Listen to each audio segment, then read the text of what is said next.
تقریری اور مجلسی علم نہ ہو بلکہ ٹھوس عقیدہ رکھیں ہم لوگ۔ حضرت شاہ ولی اللہ محدث دہلوی آپ لوگ جانتے ہیں کہ ہندوستان میں بہت بڑے عالم دین محدث فقیہ گزرے ہیں جو جن کا علم پائے اجتہاد کو پہنچا تھا، یعنی ایک مجتہد کی منزل میں تھے۔ ان کے بیٹے سیدنا حضرت عبدالعزیز محدث دہلوی ہیں جو سلسلہ برکاتیہ کے مشائخ میں تھے، ایک شیخ تھے۔ جناب مولانا احمد رضا خان صاحب فاضل بریلوی کے پیر و مرشد شاہ آل رسول احمدی ہیں، اور شاہ آل رسول احمدی کے استاذ حضرت سیدنا عبدالعزیز محدث دہلوی، یہ آپ لوگوں کی معلومات کے لیے۔ اور عبدالعزیز محدث دہلوی وہ شاہ رسول احمدی کے بڑے ابا، ان کے تاؤ سیدنا ابو الفضل آل احمد اچھے میاں کے شاگرد تھے۔ ٹھیک ہے، یہ باتیں آپ لوگ گوش گزار رکھیں، اپنے یاد رکھیں آپ لوگ۔ نواسہ رسول خلیفۃ المسلمین حضرت امام حسن درجہ شہادت کا فائز ہوئے۔ حضرت شاہ ولی اللہ کے فرزند نامور عالم اہل سنت شاہ عبدالعزیز محدث دہلوی امام حسن اور امام حسین کی شہادت کو شہادت رسول خدا سے تعبیر کرتے ہوئے، یعنی حسنین کریمین کی شہادت کو حضرت شاہ عبدالعزیز محدث دہلوی کیا فرماتے ہیں کہ ان کی شہادت کوئی ایک عام شہادت نہیں ہے، بلکہ حقیقت میں یہ رسول اللہ کی شہادت ہے۔ تعبیر کرتے ہوئے فرماتے ہیں کہ آدم سے لے کر عیسیٰ تک تمام پیغمبران کے اوصاف و کمالات اور خوبیاں خاتم الانبیاء محمد الرسول اللہ صلی اللہ علیہ وآلہ وسلم میں جمع ہو گئی تھیں، مگر ایک کمال باقی رہ گیا تھا، اور وہ تھا شہادت کا مرتبہ۔ وہ حضور کو خود حاصل نہیں ہوا تھا۔ اس کا راز یہ تھا کہ اگر حضور کسی جنگ میں شہید ہو جاتے، یاد رکھیں اس کی حکمت بتا رہے ہیں کہ سرکار کو شہادت کا مرتبہ بظاہر کیوں نہیں ملا، کہ اگر حضور کسی جنگ میں شہید ہو جاتے تو اسلام کی شوکت متاثر ہوتی، مسلمانوں کا مورل جو ہے وہ ڈاؤن ہو جاتا ہے۔ اس کا مطلب یہ ہے آسان الفاظ میں، حکمت الہی اور کارسازی نے یہ پسند فرمایا کہ شہادت کا کمال بھی حضور کو مل جائے، کیونکہ حسن اور حسین کا رسول کریم کا بیٹا ہونا دلائل سے ثابت ہے۔ اس لیے ان دونوں نواسوں کی شہادت رسول اللہ کی شہادت ٹھہری۔ کتاب کا نام ہے سر الشہادتین، حضرت عبدالعزیز صاحب کی کتاب سر الشہادتین کا یہ حوالہ ہے۔ آپ کو یاد ہوگا ایک بہت ہی فیمس حدیث ہے جس کو ہمارے خطبہ ذاکرین مجالس اہل سنت اکثر بیان فرماتے ہیں، اور وہ روایت ہے حسین منی و انا من حسین، حسین مجھ سے ہیں اور میں حسین سے ہوں۔ تو یہاں پر سرکار کا بتانا یہی ہے کہ جو خواص اللہ تعالیٰ نے مجھے عطا فرمائے ہیں تو میرے توسط سے وہ تمام کے تمام حسین میں بھی موجود ہیں، حسن میں بھی موجود ہیں۔ ٹھیک ہے، آگے چلیں۔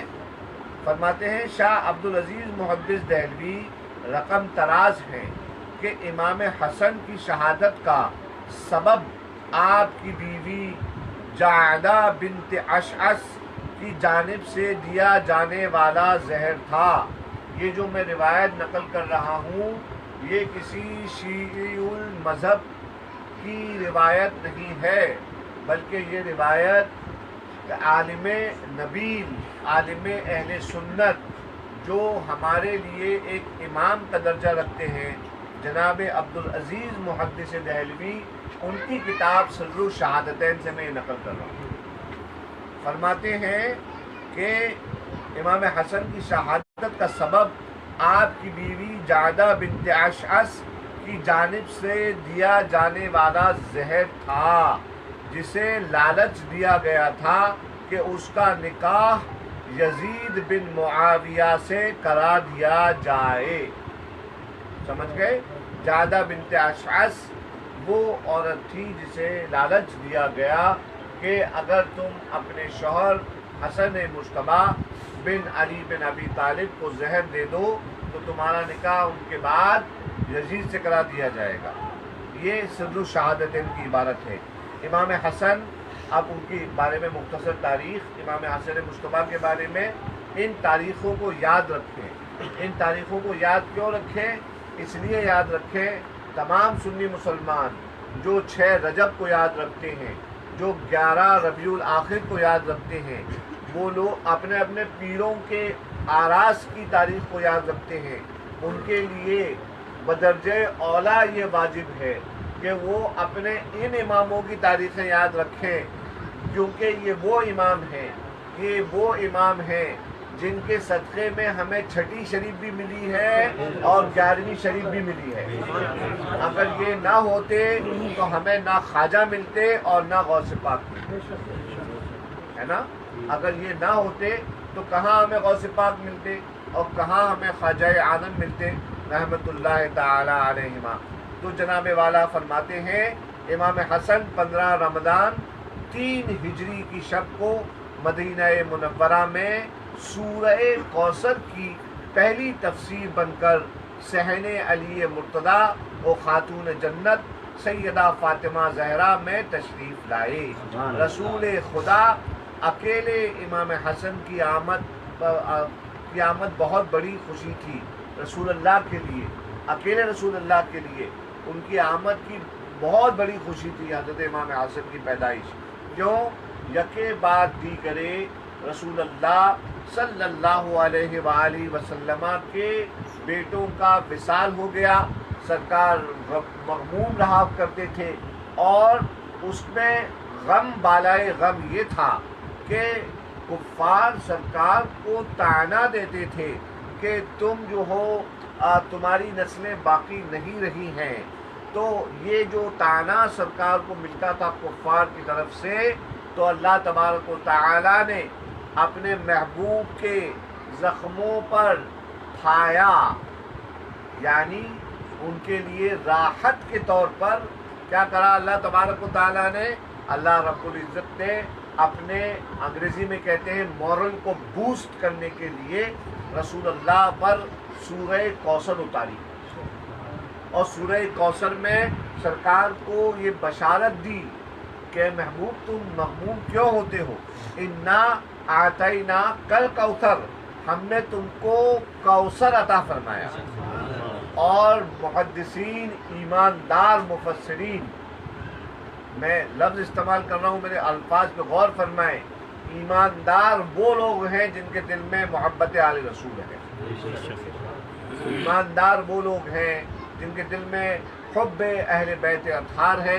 ایماندار علماء اور محدثین اور مفسرین بالاتفاق اس بات پر ایک خاص اصطلاح استعمال کر رہا ہوں، اجماع کرتے ہیں، جمع ہیں کس رائے پر کہ کوثر سے مراد سیدہ فاطمہ الزہرا سلام اللہ علیہا و صلوات اللہ علیہا ہے. تو کیا ہوا؟ کہتے ہیں کہ اس کوثر، اس کثرت کی پہلی تفسیر مجسم بن کر حضرت امام حسن مجتبیٰ علیہ السلام جو ہیں وہ سیدہ کے گھر پہ آپ کا تولد ہوا. اب کہتے ہیں کہ رسول خدا کے لیے امام حسن کی آمد بہت بڑی خوشی تھی، کیونکہ جب مکہ مکرمہ میں رسول کریم کے بیٹے یکے بعد دیگرے رحلت فرماتے رہے تو مشرکین طعنے دیتے اور آپ کو بڑا صدمہ پہنچتا. مشرکین کو جواب کے لیے قرآن مجید میں سورہ کوثر نازل ہوئی، جس میں آپ کو خوشخبری دی گئی ہے کہ خدا نے آپ کو کثرت اولاد عطا فرمائی ہے اور مقطوع النسل آپ نہیں ہوں گے بلکہ آپ کا دشمن ہوگا. یہ طعنہ دیتے تھے مشرکین مکہ. کیا کہتے تھے مشرکین رسول اللہ کو جب آپ کے بیٹے ایک یکے بعد دیگرے دنیا سے رخصت ہو گئے، کہتے تھے کہ تم مقتول نسل ہو، یعنی اب تمہاری نسل باقی نہیں رہی. تو اللہ تعالیٰ نے نہ صرف یہ کہ اپنے حبیب کو کثرت نسل کی بشارت دی، بلکہ ساتھ میں اس میں یہ بات بھی ہے اس صورت کے اندر کہ اے پیارے محبوب تم مقتول نسل نہیں ہو، تمہاری نسلیں تو قیامت تک باقی ہیں، مگر جو تمہیں تکلیف دے گا وہ مقتول نسل ہے، وہ اس کی نسلیں ختم ہو جائیں گی.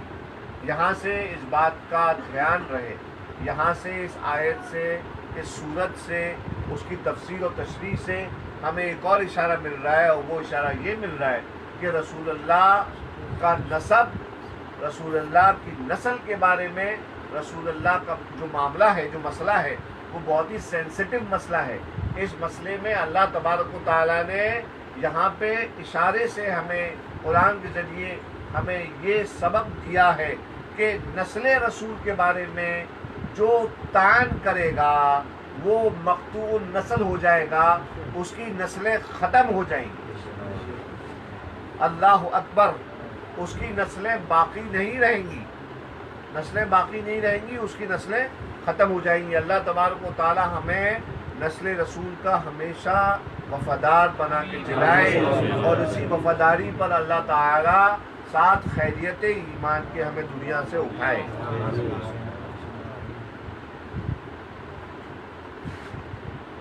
کہتے ہیں کہ دنیا میں ہر انسان کی نسل اس کے بیٹے سے ہے، لیکن کائنات کی اشرف ترین ہستی سرور کونین حضرت محمد مصطفیٰ کی نسل کا ذریعہ ان کی بیٹی حضرت سیدہ فاطمہ الزہرا یعنی امام حسن اور حسین کو قرار دیا گیا ہے.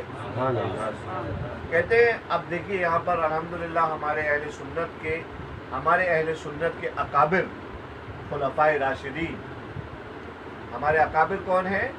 خلفائے راشدین، سیدنا ابوبکر صدیق، سیدنا عمر فاروق. کیوں ہمارے اکابر کہلاتے ہیں؟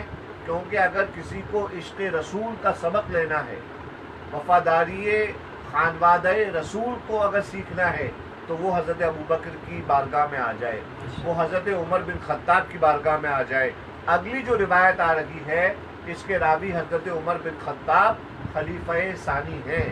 آپ کہتے ہیں حضرت عمر بن خطاب اور حضرت جابر بن عبداللہ انصاری روایت کرتے ہیں کہ رسول اللہ نے فرمایا ہر عورت کی اولاد کا نسب اس کے باپ کی طرف ہوتا ہے سوائے اولاد فاطمہ، میں ہی ان کا نسب ہوں. سرکار نے فرمایا میں ہی اولاد فاطمہ کا نسب ہوں اور میں ہی ان کا باپ ہوں. حضرت عمر سے یہ بھی روایت ہے کہ رسول اللہ نے فرمایا کہ قیامت کے دن ہر نسب منقطع ہو جائے گا سوائے میرے نسب یعنی اولاد فاطمہ کے اور رشتے کے.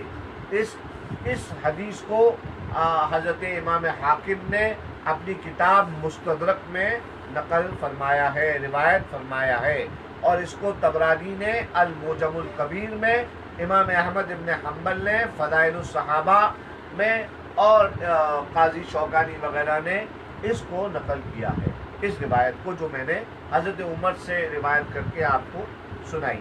کہتے ہیں نصارۂ نجران کے ساتھ مباہلے کے لیے بھی رسول خدا امام حسن اور حسین کو اپنے فرزندان کے طور پر ساتھ لے کر گئے، جس پر قرآن کی آیت گواہ ہے. قرآن کی آیت. اب ایک بات یہاں پہ مجھے ایک نقطے کے طور پہ یاد آئی کہ خدا نہ کرے ہمارا کسی سے جھگڑا ہو جائے عام طور پر، ہے نا، تو بمبئی میں کیا بولتے ہیں ہم اپنے دوست لوگ کو لے کے آ رہے ہیں، ہم اپنی پارٹی کو لے کے آ رہے ہیں، ہے نا، ہم اپنے جن سے ہمیں طاقت ملتی ہے ہم ان کو لے کے آ رہے ہیں. دیکھیے رسول اللہ کا مناظرہ نجران کے نصارہ سے ہوا، کرسچن سے ہوا، تو رسول اللہ کو اللہ تعالیٰ نے کیا حکم عطا فرمایا ہے کہ محبوب تم کہہ دو ان سے اپنی عورتیں لے جاؤ، ہم اپنی عورتیں لاتے ہیں، اپنی اولاد لے آؤ، ہم اپنی اولاد لاتے ہیں، تم آ جاؤ ہم آتے ہیں، اور پھر ایک دوسرے کے ساتھ جو ہے مباہلہ کرتے ہیں. ایک دوسرے پر اللہ تبارک و تعالیٰ کی طرف سے ہم لوگ جو ہے جو سچا ہوگا اس کے لیے سچائی، اس کے لیے قبولیت، اور جو جھوٹا ہوگا اس کے لیے لعنت کی دعوت دیتے ہے کہ نہیں؟ تو یہ جو فرمایا گیا اللہ تبارک و تعالیٰ کی جانب سے، یہاں پہ کیا پتہ چلا؟ ایک بات جو مضبوطی سے پتہ چل رہی ہے وہ یہ ہے کہ رسول اللہ صلی اللہ علیہ وآلہ وسلم کو کی طاقت بنا کر حسنین کو، سیدہ فاطمۃ الزہرا کو اور سیدنا امام علی کو پیدا کیا گیا تھا۔ یہ 5 تن مل کر ایک طاقت ہے، اور اللہ تبارک و تعالیٰ اس پنجتنی طاقت کو ہمیشہ ہماری پشتوں پہ رکھے، ہمیشہ اللہ رب العزت کے سائے میں ہمیں زندہ رکھے۔ تو آگے فرماتے ہیں، کتاب کا نام ہے بہار الانوار۔ بہار الانوار میں ہے کہ جب امام حسن اور سرور کائنات کی خدمت میں لائے گئے، یعنی جب پیدا ہونے کے بعد لائے گئے، تو حضرت نے نوزائیدہ یعنی نوپید بچے کو آغوش میں، گود میں لے کر پیار کیا، اور داہنے کان میں اذان اور بائیں کان میں اقامت کہی۔ اسی وجہ سے جب ہمارے گھروں میں بچوں کی ولادت ہو تو رسول اللہ کی سنت ہے، رسول اللہ کا بتایا طریقہ ہے کہ بچوں کے سیدھے کان میں اذان دیا کریں اور الٹے کان میں، بائیں کان میں اقامت بولا کریں۔ اور پھر سرکار نے کیا کیا؟ سبحان اللہ، اس کے بعد سرکار نے اپنی زبان ان کے منہ میں دے دی، اپنی زبان۔ اب بتائیں ایک بات، جو ذات رسول اللہ کی زبان چوسے، رسول اللہ کا لعاب شریف جس کے منہ میں پیدا ہوتے ہی جائے، آپ سمجھتے ہیں کہ کوئی غلط بات کر سکتا ہے وہ؟ ہاں، آپ سمجھتے ہیں کہ اس کو دنیا کا کوئی لالچ ہوگا؟ اس کو خلافت یا کرسی یا تاج کا کوئی لالچ ہوگا؟ آپ سمجھتے ہیں اس کے پاس برائی اس کے آس پاس آ سکتی ہے؟ وہ جو کہے گا وہ سچ ہوگا کہ نہیں ہوگا؟ کیونکہ اس نے جس زبان سے فیض پایا ہے، اس زبان کی قسم 2 جہاں کھاتے ہیں، اور اس زبان کی نعت اللہ تبارک و تعالی اپنے آخری کلام قرآن مجید میں اس طرح نازل کرتا ہے، ما ینطق عن الہوی ان ہوا الا وحی یوحیٰ۔ ہمارا محبوب جو بولتا ہے، جو بات کرتا ہے، گفتگو اور کلام کرتا ہے، یہ خواہش نفس سے نہیں کرتا، بلکہ حقیقت یہ ہے کہ ہمارے محبوب کی زبان جب کھلتی ہے تو اس سے نکلنے والا کلام وحی الہی ہوا کرتا ہے جو زبان میں چلی جاتی ہے۔ تو ایسی وحی جس کی شان ہو، جس کی شان اللہ رب العزت نے بیان کی ہو، اس سے جب امام حسن کو ڈائریکٹ فیض مل جائے، الحمدللہ ثم الحمدللہ، ہم حسن والے ہیں۔ ہمارے ہاتھ میں وہ دامن ہے جو دامن کسی واسطے سے نہیں بلکہ بلا واسطہ رسول اللہ سے جا کے جوڑتا ہے نا۔ ہماری کڑیاں ایک کے بعد ایک، ہمارا سلسلۃ الذہب ہے، یعنی اس کی ہر کڑی مضبوط ہے، اس میں کوئی کڑی بیچ میں سے ٹوٹی ہوئی نہیں ہے۔ ہم ہیں وابستگان زلف دراز، دور تک سلسلہ ہمارا، ہم ہیں وابستگان زلف دراز، دور تک سلسلہ ہمارا ہے۔ سرکار نے اپنی زبان ان کے منہ میں دے دی، امام حسن اسے چوسنے لگے۔ اس کے بعد آپ نے دعا کی، خدایا اس کو سبحان اللہ سبحان اللہ سبحان اللہ الحمدللہ الحمدللہ الحمدللہ۔ اللہ تعالیٰ کے شکرانے کے طور پر یہ سرکار کی بات کو میں نقل کر رہا ہوں۔ فرماتے ہیں کہ اے خدا، دعا کی، خدایا اس کو اور اس کی اولاد کو اپنی پناہ میں رکھنا، اس کو اور اس کی اولاد کو اپنی پناہ میں رکھنا۔ اولاد حسن اللہ کی پناہ میں ہے، سمجھ رہے ہیں بات کو؟ اولاد حسن اللہ کی جو پناہ میں ہوتا ہے، کبھی گمراہ ہو سکتا ہے، وہ کبھی آپ کو خراب بات بتائے گا، وہ جو آپ کو بات بتائے گا وہ اللہ کی بات بتائے گا، وہ رسول اللہ کی بات بتائے گا، اس کے اخلاق اخلاق رسول ہیں، اس کا عمل بالقرآن ہے نا. تو یہ باتیں ہم لوگ جو ہے اسی وجہ سے ہم نے یہ اپنے اسلاف کی اہل بیت اطہار کی کردار کی ہم نے جو ہے تبلیغ کا کام شروع کیا ہے کہ ہم نے بہت کام کر لیا پیروں کا بخان کرنے کا، خانقاہوں کا بخان کرنے کا. اب ہمیں جو کام کرنا ہے وہ حقیقی کام یہی ہے کہ ہم کردار رسول اور کردار اہل بیت اطہار کو عام کریں تاکہ ہماری قوم میں ان کے کردار کی نیکی اور برکت سے اللہ تبارک و تعالیٰ جو برائیاں ہم میں آ گئی ہیں وہ دور فرما دیں.